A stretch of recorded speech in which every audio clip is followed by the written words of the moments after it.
I'm glad it happened. I count it all joy because, like I told her, I said it made me a better person.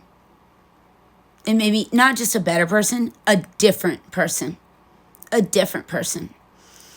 I didn't used to have a lot of compassion for people. It's not like I was unempathetic. I just was young and self-oriented and thought I was going to live forever, and who cared? You know what I mean? I count myself lucky to have gone through such a crisis of almost death when I was that young. It was 10 years ago, 11 years ago. So, what? Early 30s. One of my favorite poets is Charles Bukowski. I know when, he's not the greatest guy in the world, but I love how he says a good taste of early death, an early taste of death is good for some. And that, to me, that is true. Like, it changed my life. It changed the way I saw people. Changed the way I treated people. It changed my heart for people. And it definitely changed the way I believed and lived. Right now, have I gotten it wrong since? 100%. Have I done things since that, even after everything he did, that were wrong? On purpose, too. Knowingly. I was like, doing it anyways. Don't care. Say sorry later. I wouldn't recommend that because it's going to be worse than you thought. There's a reason why he made those guardrails. That cliff's a lot deeper down than you think. You know what I'm saying? So I was telling her, I was like, she goes, and I told her, I was like, I don't think the reason why this is happening to me is for me this time. Last time, maybe, because I think I needed to learn about God, and I needed to learn to trust him, and I needed to be humble badly. And when you get down to the rock bottom and you are in a pit, and the only person that can get you out is him, you don't come back the same, And she goes, well, do you ever... So I said, I don't think this time's for me. I don't know what this time of me being sick is for, She goes, do you ever think if it's something bad? I said, no. I don't ever think it's anything bad. Like, I don't know what I think. I told her, I was like, if this is a Job situation, I'm honored, to be honest with you. In the Bible, he said, have you considered my servant Job? Right? And the devil's like, yeah, I'll get him to switch. He'll switch up on you. And God's like, okay, fine. And he says, he's in your hands. Do whatever you want, but you must spare his life. That means you can't kill him. Take everything from him. And he did. He took everything from him. His children, his family, his work, his house, his business. I mean, the man had nothing. He got physically ill. I mean, he lost it all. He never switched up on Jesus, though. And I really believe it's a common cliche, but it's one I begin to really believe is I really do believe the Lord gives you the biggest battles to his strongest soldiers.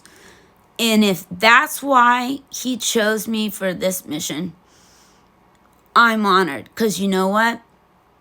I think he knows I would never switch up on him. There's nothing that the devil can do to me at all. He can bring me the worst person in the world, and they can literally rip my heart out and almost kill me. And you know what? I still am not going to blame God. Something real bad could happen. I'm still not going to blame him. Because it's like he knows that I know no matter how bad it is, we're going to get out of it somehow. I think that's important to have that. You've got to have that kind of faith, though.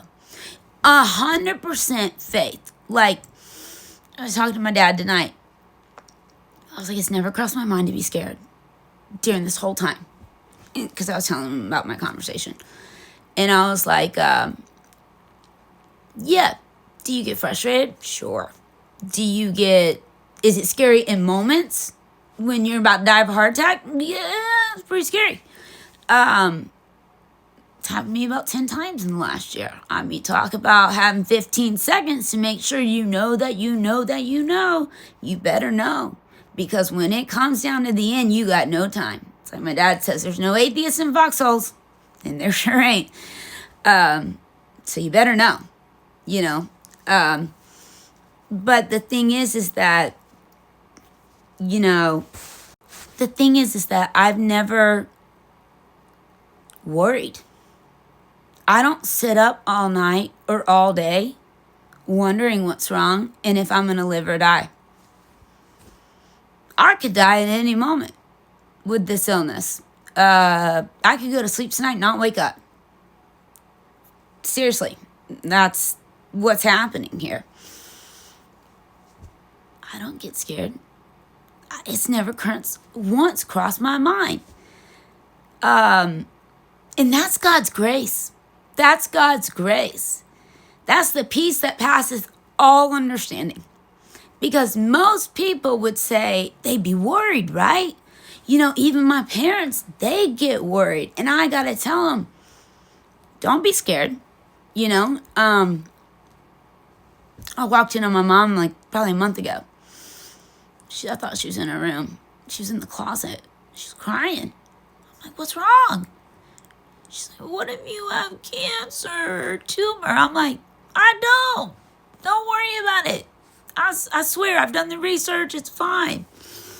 I was like, but Mom, even if, I'm going to be all right.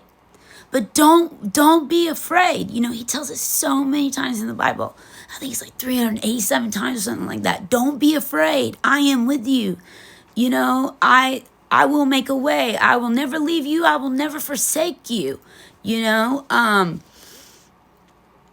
and like I was telling my dad tonight, I was like, you know, I don't live from fear anymore. I finally understand the verse, there is no fear in love. I used to go to this church and they would quote it all the time. And I was like, what in the world are you talking about? Now I understand. Perfect love is the love that God has for us. Unconditional, no strings attached. Just, I love you. I created you because I love you. And I wanted you to be with me forever.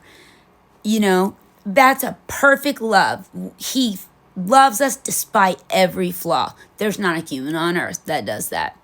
Now, you may say, oh, I love my spouse or whatever despite every flaw. Yeah, you do, but do you accept it? Are you okay with it? No. And I mean, not like he is either, but he goes above and beyond. He died for us despite our flaws. There ain't nobody I would die on the cross for. I'm telling you, I wouldn't. And so I finally get it. When you know that Jesus is real and you got a real relationship with him, it's not just a once a week thing. Like you're in communication with him like you are with your friends every day. You know him so well. I mean, you can always know him better, but you know how much he loves you and how much how much he loves you, not just because he died for you on the cross, but what he's done for you on earth. There is no fear. Because you're like, you did it last time. You're going to do it again. I know you are. Now, when I get up there, I'm going to be like, yo, dog. Like, cause, we're best friends. So that's what I call my best friends. I was telling my dad that. Yo, man, we cut it close, And my dad laughed and he's like, yeah, we did. I was like, but it's never crossed my mind to be afraid, right? So, okay, hang on, next video.